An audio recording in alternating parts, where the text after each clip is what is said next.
Assalamualaikum warahmatullahi wabarakatuh. Kawan-kawan sekalian, kita berjumpa kembali di Jejak Semesta 65 Channel. Kali ini kita akan menyampaikan sekaligus sedikit ulasan tentang berita yang dimuat di kantor berita politik Ermol, ya, tanggal 10 November 2022. Anies Rashid Baswedan mengatakan, insya Allah PKS siap, Demokrat bersiap. Judul berita seperti itu, dan nanti kita ada rangkaikan dengan berita lain dari Demokrat di Jawa Timur. Nasdem, salah satu ketua Nasdem di Jawa Timur akan mengulas lebih lanjut melengkapi berita itu. Saudara sekalian, Partai Demokrat dan Partai Keadilan Sejahtera akan bersama dengan Partai Nasdem dalam mengarungi Pilpres 2024 mendatang.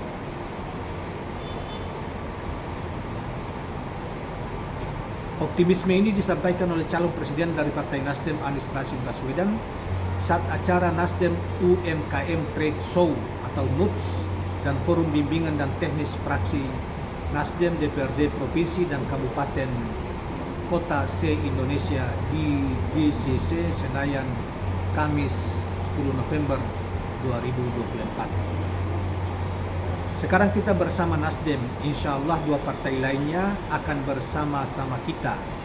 PKS bersiap, Demokrat bersiap, dan nanti bersama-sama Nasdem. Demokrat, PKS jalan bersama-sama, kata Anies Rashid Baswedan. Menurutnya untuk meraih kemenangan harus melangkah bersama dengan visi dan misi yang sama. Hal itu yang harus dikejar Anies agar meraih kemenangan secara paripurna pada 2024 mendatang. Apalah artinya kemenangan eksekutif bila legislatif tidak bisa mendukung? Apalah artinya kemenangan di legislatif kalau di eksekutif kita tidak pegang tanda tangan? Betul, ucap Anies Rashid Baswedan.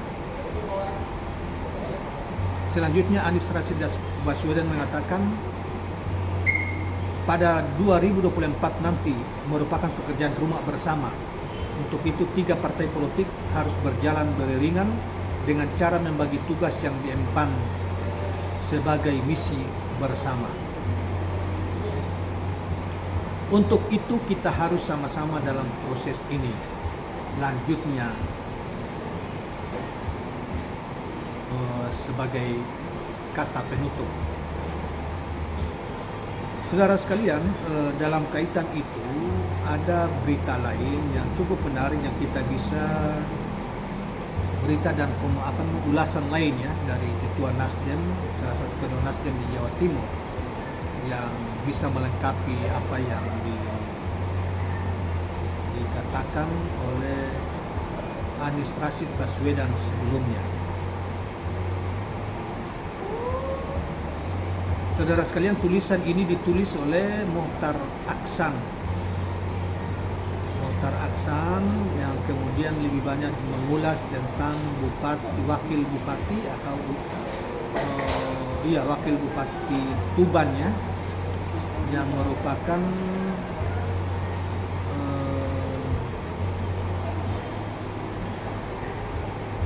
yang bernama Riyadi, ya, yang merupakan ketua Nasdem, Partai Nasdem di Tuban. Dikatakan ada gium yang cukup bagus, yaitu Nasdem Mualaf. Kata Nasdem Mualaf itu tanda petik, ya, pencapresan Anies dan politika pasca Jokowi.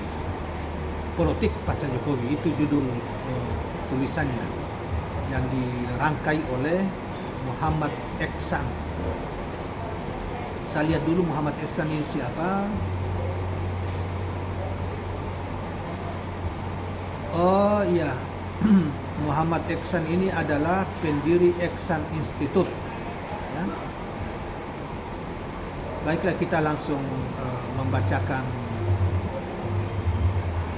tulisan ini.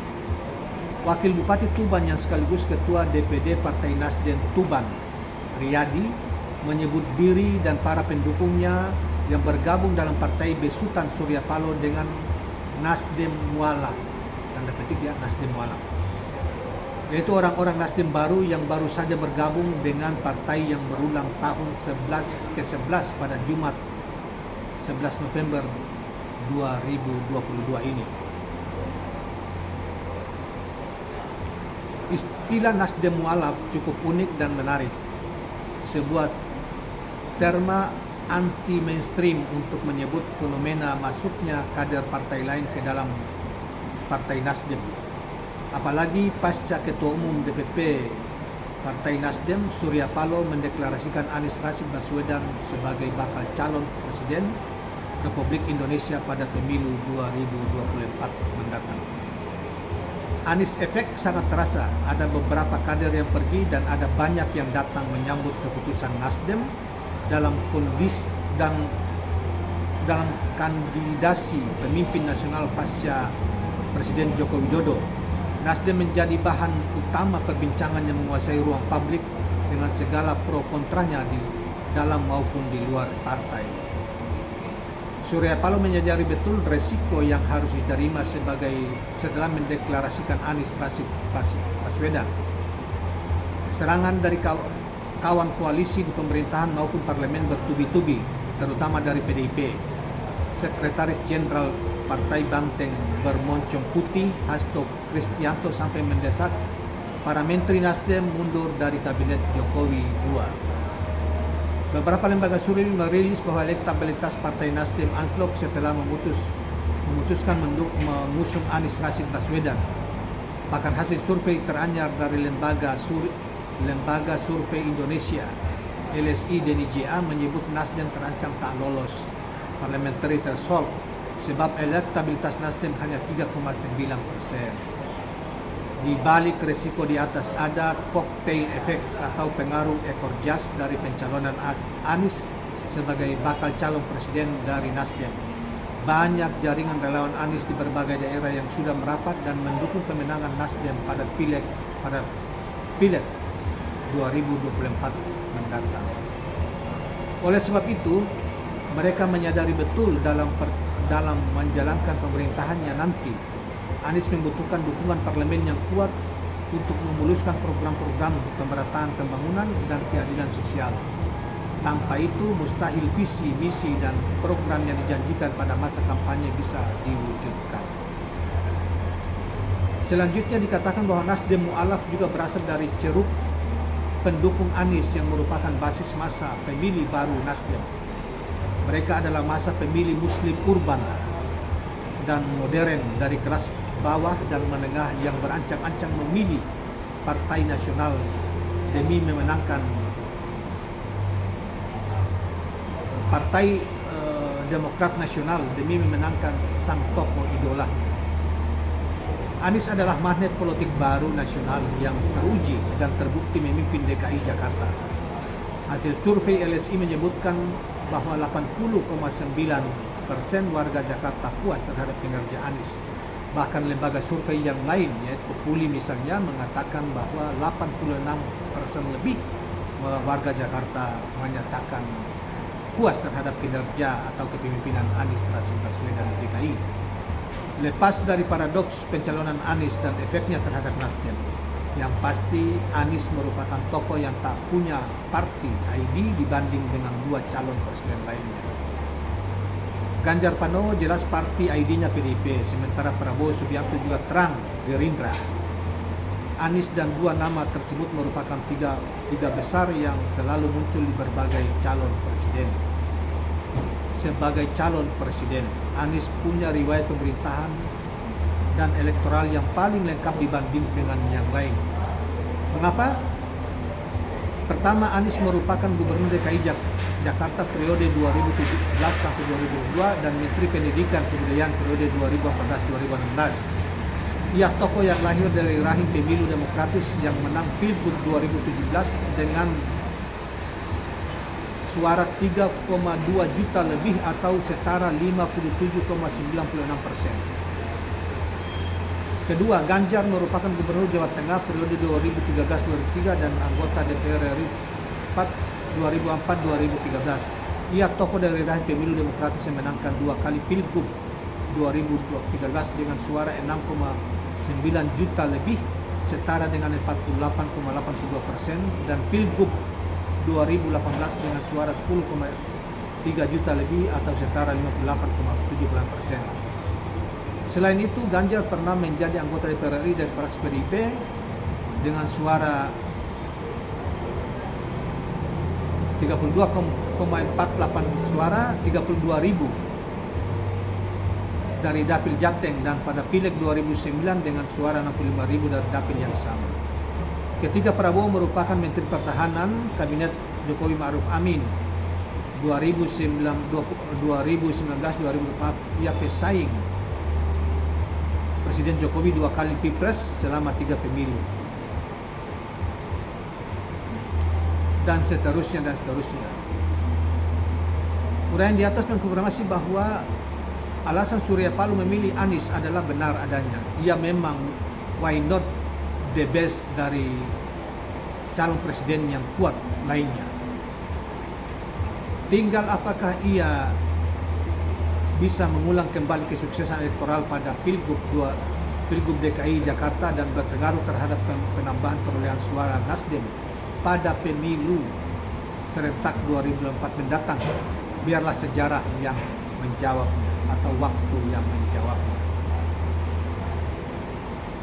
Akhirnya saya kutipkan pernyataan dari Eddie Vedder, seorang vokalis dari band Seattle. Hidup bergerak cepat sebanyak yang kamu bisa. Belajar dari sejarahmu. Kamu harus bergerak maju. Selamat ulang tahun Partai Nasdem ke-11. Semoga Tuhan dan sejarah membuatkan sejarah kemenangan bagi Anies dan Nasdem pada pemilu 2024 mendatang. Amin. Demikianlah saudara sekalian, 2 berita yang yang telah disampaikan, baik yang pertama maupun yang kedua. Bagaimana? 2024? Ya, demikian itu. Kita butuh presiden yang pintar. Butuh presiden yang apa? Yang kuat, yang keras dong. Yang kuat dan pintar. Presiden yang pintar gitu. Katanya kita Indonesia butuh Indonesia butuh Anies. Indonesia butuhkan Anies. Anak kecil SD aja paham, apalagi Anda yang dewasa. Kalau tidak juga paham keterlaluan. Ya, baiklah kawan-kawan sekalian, ini 2 berita yang sangat menarik. Yang kedua adalah tulisan yang cukup menarik yang coba membandingkan antara 3 kandidat yang dianggap kuat di lembaga survei. Tetapi saudara sekalian, seperti yang pernah saya sebutkan di dalam video yang lain, bahwa sesungguhnya pihak-pihak yang merupakan lawan tarung atau yang tidak menghendaki Anies naik ke panggung pencapresan itu sesungguhnya sudah lebih tahu, dan ternyata bagi ada bocoran yang kita dengar dari sumber dari mereka sendiri, sehingga mereka agak gelagapan terakhir ini, sehingga mereka mau coba bagaimana menggunakan instrumen lembaga hukum ya yang merupakan lembaga negara untuk mengatasi atau menekan Anies sehingga tidak muncul di Pilpres yang akan datang. Misalnya seperti yang kita sebutkan adalah KPK, karena mereka tahu bahwa ternyata Anies di dalam survei yang sesungguhnya mereka tahu yang tidak dipublisir oleh mereka, sesungguhnya Anies sudah di atas 50% dukungan dan elektabilitas Anies di tingkat masyarakat, padahal kampanye belum dimulai. Demikianlah kawan-kawan sekalian, mudah-mudahan bermanfaat apa yang kita sajikan ini. Jangan lupa subscribe, like, dan share channel ini. Assalamualaikum warahmatullahi wabarakatuh. Bravo. Bravo.